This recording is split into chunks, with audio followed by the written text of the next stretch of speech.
Uziel Awret. Yeah, that's excellent. Thank you. Naturalizing the mind and ignorance hypothesis, please.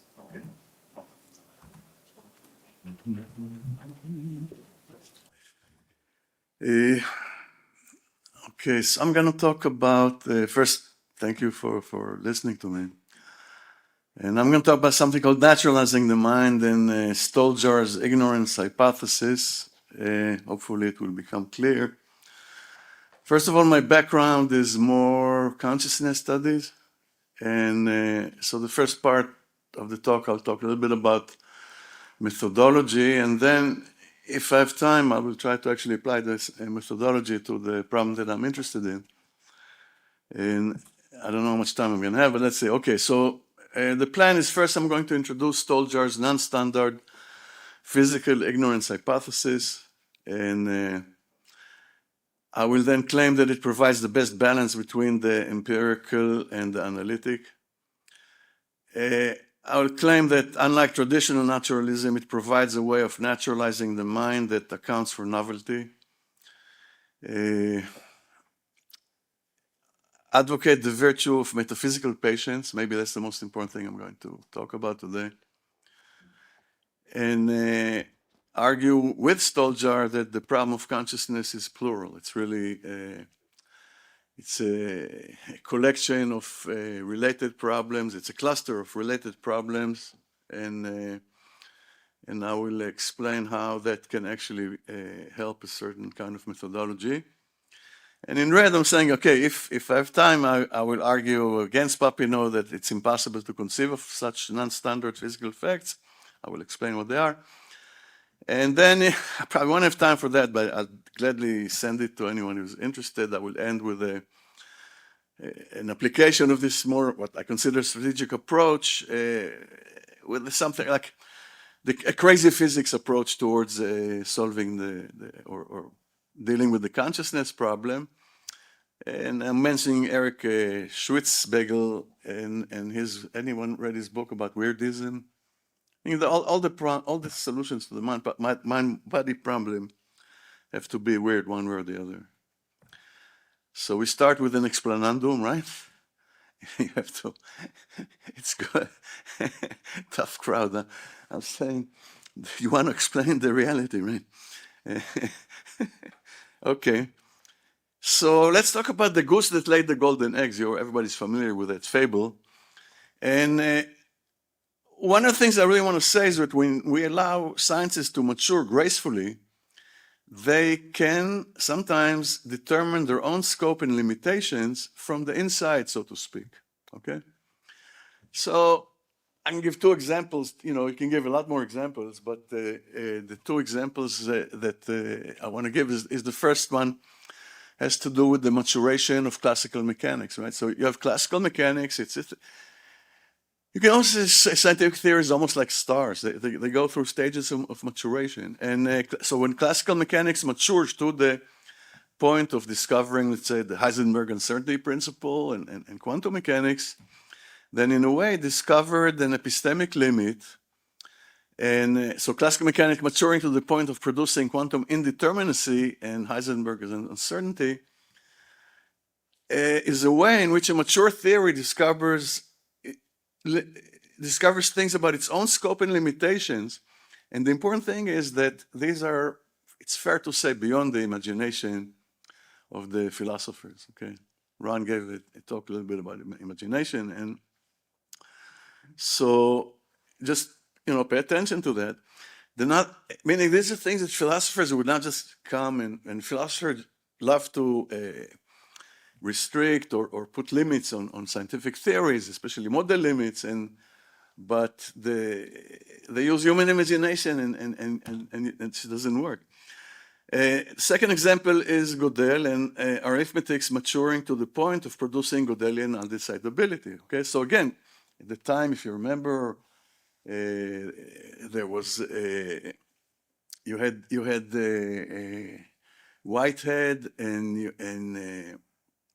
you had the other philosophers that were trying to really completely lay out, say this is mathematics and build the whole thing. And suddenly Gödel, by actually managing to have variables refer to themselves, was able to prove his incompleteness and undecidability. And again, these are things that if someone would have, a philosopher would have somehow reached it by using a priori thinking, this would have been quite fantastic. And of course, you can use the Einstein's fact that speed of light cannot be bigger than c. This is highly counterintuitive. Or general relativity, that space can stretch and bend and so on and so forth. And again, these are theories that mature to the point of beginning to explore their own scope and limitations. And of course, since I'm interested in the problem of consciousness, I would like to see something like this also. And I suspect that we need something interesting and important, some kind of empirical discovery, and it's not simply going to come out, jump out of the head of a philosopher like Minerva out of the head of Zeus, if you remember that one. Okay, so what are the properties of such immanent epistemic limits? I call them immanent because they're internal, they're not transcendental, they're not imposed from without. So usually they are part of scientific revolutions. They're highly counterintuitive. They conflict with the manifest view. They force reconciliation with the impossible. And I give square root of -1 as an example.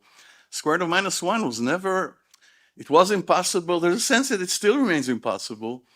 And the square root of -1 is just something we had to reconcile ourselves to and accept it simply because of the enormous the enormous advantages that it had. I mean, all of modern mathematics is somehow based on the square root of -1, not to talk about quantum mechanics, where the Schrödinger equation without the square root of -1 becomes a heat transport equation or something like that. So this is what I mean by reconciling ourselves to something impossible.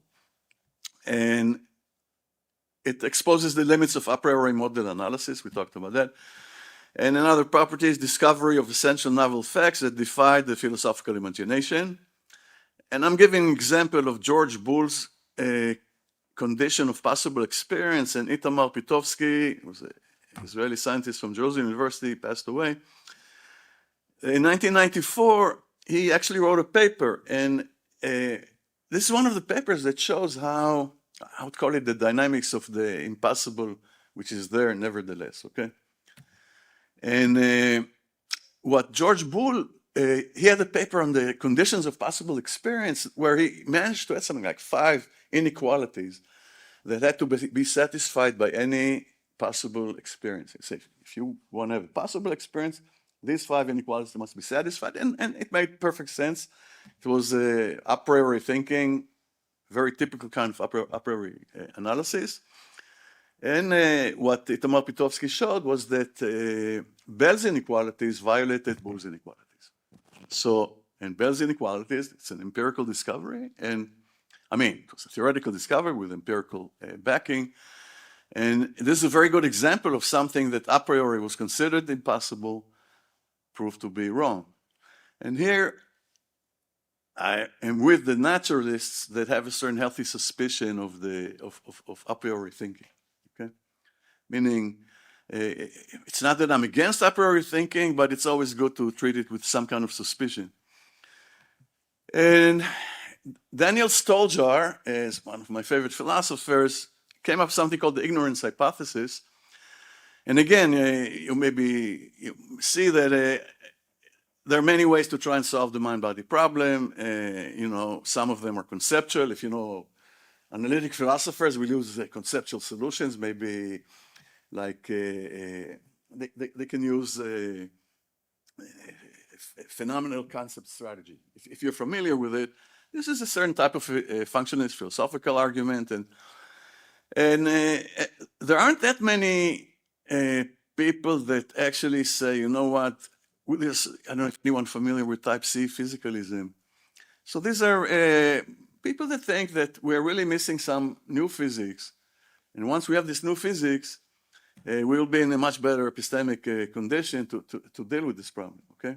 So in this sense, I'm a bit messianic. I hope that in my lifetime, we will discover some kind of interesting physical fact. And I will try to try to narrow down what I think, where this physical fact I think will come from if I have a chance. Okay. So Stoljar's epistemic view is based on his ignorance hypothesis, holding that we are ignorant of non-standard physical facts whose knowledge would explain away our anti-physicalist problem intuitions. And what I mean by non-standard physical fact is that it's not some simple physical fact, some, maybe a slightly better algorithm or something like this, but it's really a deep physical fact, something which of the type that I've described before, and something that is highly counterintuitive, something maybe revolutionary, shocking. You can describe it any way you want. And such non-standard physical facts must be strange enough to make a philosophical difference, and they have to be standard enough to count as physical, okay? Meaning we have a certain core physical theory, and you can come with some very bizarre putative physical facts that can somehow solve the... 10 minutes. You have 10 minutes for the talk, and then we have 5 minutes for the talk. Okay, so I have 10 minutes for the talk. Yeah. And okay, so the type of facts that I've just, that I've described, these facts are very typical. These are more or less the properties of the type of non-standard physical facts that I want to consider. Okay, his epistemic view, Stoljar, is based on his non-standard physical ignorance hypothesis. It minimizes metaphysical commitments and is suspicious of a priori constraints on empirical possibility, okay? So I think it's very kind of naturalism at its best. The epistemic view is sympathetic to replacing strange metaphysics with strange physics. Non-standard physical facts are strange enough to make a philosophical difference and standard enough to count as physical. Epistemic view is commensurate with the spirit of naturalism. Epistemic view strikes a good balance between philosophical and scientific, compatible with non-standard version. I don't know if you don't have to go to this, but there's Ladyman and Ross have something called the principle of naturalistic closure, which is actually claims that in order for a statement, in order for a philosophical statement to have metaphysical significance, it, among other things, has to depend on some fundamental physics. And so this is something that I'm borrowing from them. And another methodological point which I share with Stoljar, which is very important, is that the problem of consciousness is not monolithic. It is, it's almost like a nut, okay? And you can see, you can have anti-physicalist problem intuition, nut P. This is the intuition I call that we just, it's very hard for us to see that consciousness is identical to something in the brain, right? We have a hard time imagining how can consciousness be identical to something physical in the brain. And a bunch of other problem intuitions. There is something like to be the problem intuition, it's a very famous one, very hard. Transparency problem intuition, reflexive, consciousness seems to be reflexive. Other minds problem intuition, and another one, very important one that I'm called anti-physicalist problem intuition, SMP, which has to do with the structure. Okay, I will define it in a second. But so the important thing is then that you have a cluster of problems. And the most important thing I want to say about that is that now it gives you a chance to be more strategic, okay? So obviously you're going to go for the lower lying fruit first. And if you can find 2 or 3 easier problems that are connected to the same physical mechanism, well, guess what? This is a big step forward, and you're in a much better epistemic situation to deal with with the harder problems, okay? So in a way, recognizing that the problem of consciousness is really constructed from a bunch of other problems, or consists of a cluster of problems, it actually gives you a methodological advantage. So we need an explanandum. By now the question becomes, is it possible to discover physical facts about the physical neural correlates of consciousness that can explain away some of our essential anti-physicalist problem intuitions? And it's a bit less ambitious. And the next step is to choose the right problem intuitions. That is, what do you want? What is the lower hanging fruit? And here I start with the SMP, the structural mismatch problem, okay? Intuition. And this is the intuition that the structure of phenomenal states is not necessitated by the structure of their physical correlates, okay? So your phenomenal field has structure. It is a system of differences, there's no doubt about it. And on the other hand, it's almost like two movies. You have the phenomenal movie, Joe Levine talks about those two movies, and then you have the physical movie. Neurons, molecules moving, and neurons firing and whatever. And these two movies are exquisitely correlated. And they're completely different. So are we willing to accept such a exquisite correlation without an explanation? That would be unnatural. I think the talk that, I forgot the name of the lady today, but she talked about pattern explanation, right? But if you look at pattern explanations in space, if you look at it in time, it becomes pattern correlations. How do you explain correlations? And it's exactly the same naturalistic logic. So, and the reason that this is the first problem is because I have two information-laden sides of the equation, okay? So I'm really comparing something with information to something with information, which is easier than start to get to something like phenomenal character, which does not have structure. So if I start saying something without structure and compare to something else without structure, that's the last thing I want to do. So I take this as the first problem. Not pure, not physical problem intuition I talked about is the intuition that consciousness cannot be identical to something physical in the brain. This has to do with Leibniz Mill. You know, you're going to the brain. So there are two things you don't find. You don't find consciousness, and you don't find anything that looks like what you see. So you don't find the structure, and you don't find the phenomenal character.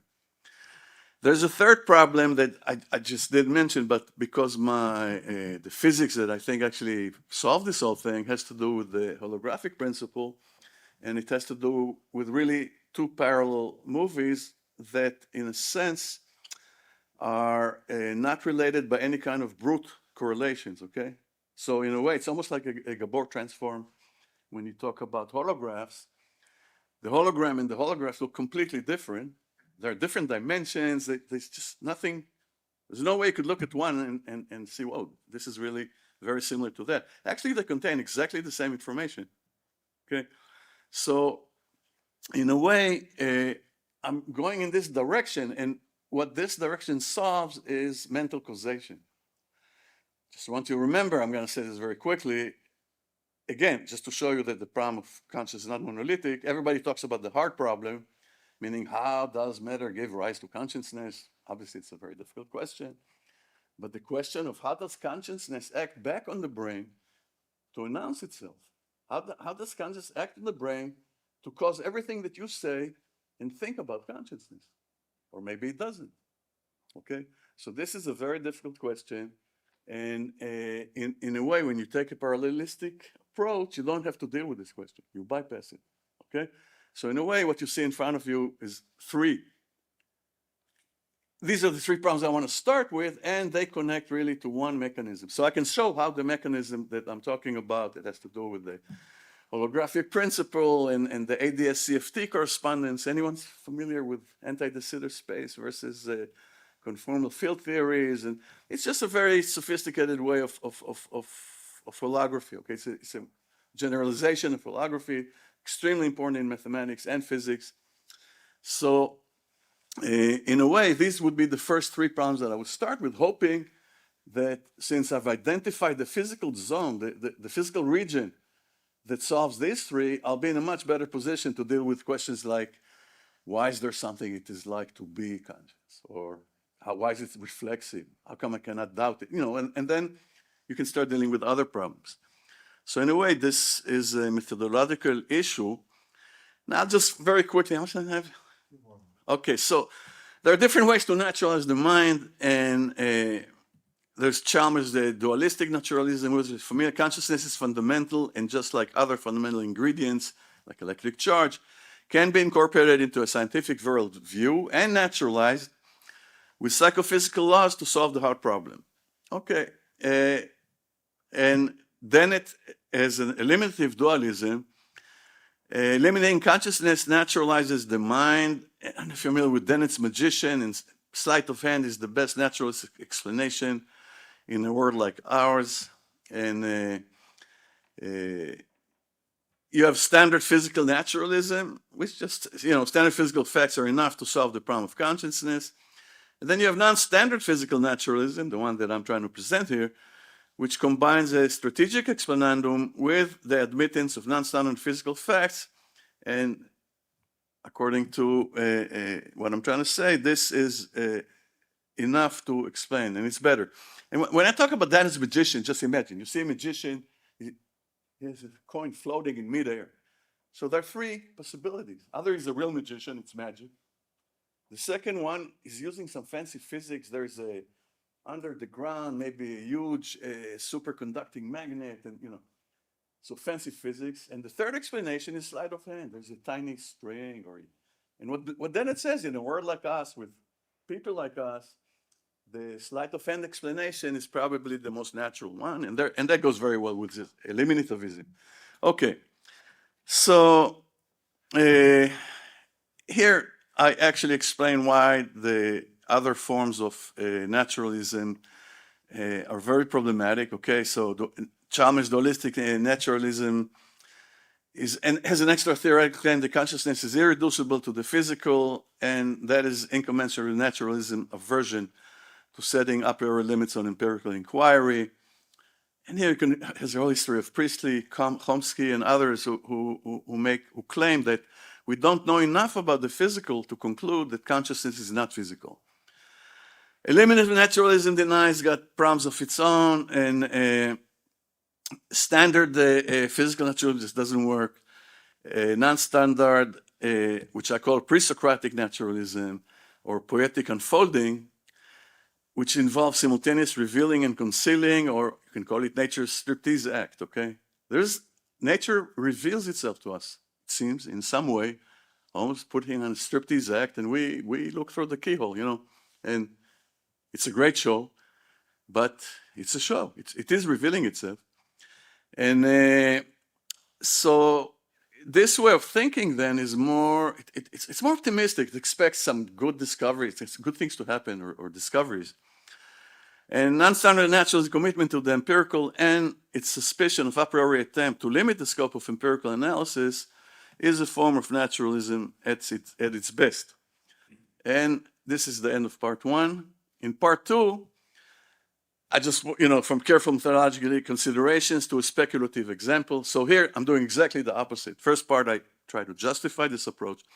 Here I'm actually going into a very strange physical situation that does have a lot of philosophical advantages. If you're curious, I'll be glad to send it to you. And unfortunately, I can only provide a preliminary sketch. And I don't know if I want to go into that, but this is a challenge of Stoljar's ideas, meaning that Papineau basically says that conceiving of such a non-standard physical fact that is, for example, going to explain away the conceivability argument is really difficult, almost impossible. And that's exactly what I do here, okay? So I'm going to conceive exactly of a fact like that. If you're interested, I'll send it to you, but I don't want to go over. So I'm finished. Okay, thank you. I think we're going to try to go through questions.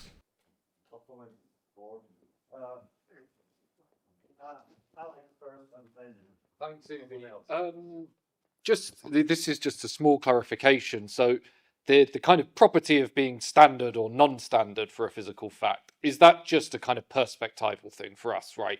If we were to uncover this new physics that would explain the mind, it comes to be widely accepted, blah, blah, blah, blah, blah, we would transform from being non-standard physical naturalists to the conservative standard physical naturalism once something's kind of absorbed into normal science? Or is it actually something about the kind of physical fact that means it's more like the square root of -1, or actually something which in the beginning physics has huge problems with, and then it gets reappropriated by physics, and after a while it becomes clear, acceptable, obvious. Yeah.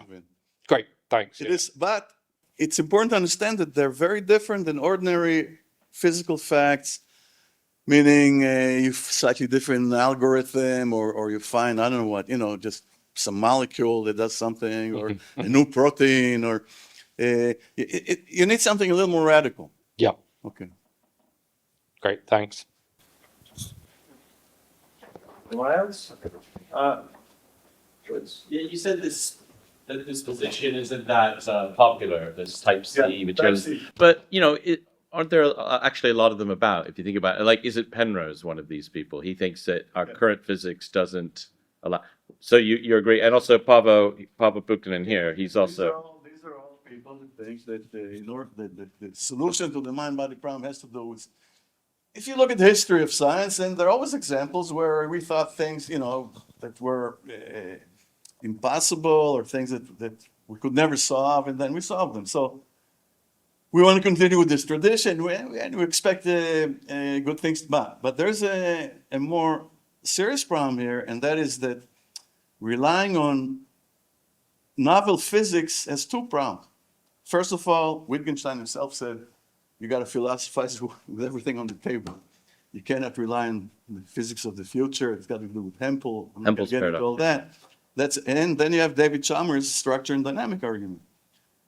And the structure and dynamic argument says that physical things can be described by physical things have structure. They can be described by equation, by physical equation. Consciousness does not have structure. It cannot be described by physical equations. And physical theories can only produce more physical theories that are also described by equations and have structure, and so on and so forth. So even the physics of the future is still going to have the same problems of the physics of the present, and therefore it will not be able to explain consciousness. There's this whole argument that he uses against type C physicalism. So Chalmers is not type C physicalist, but and there are ways to argue against this, against the structure and dynamic. I think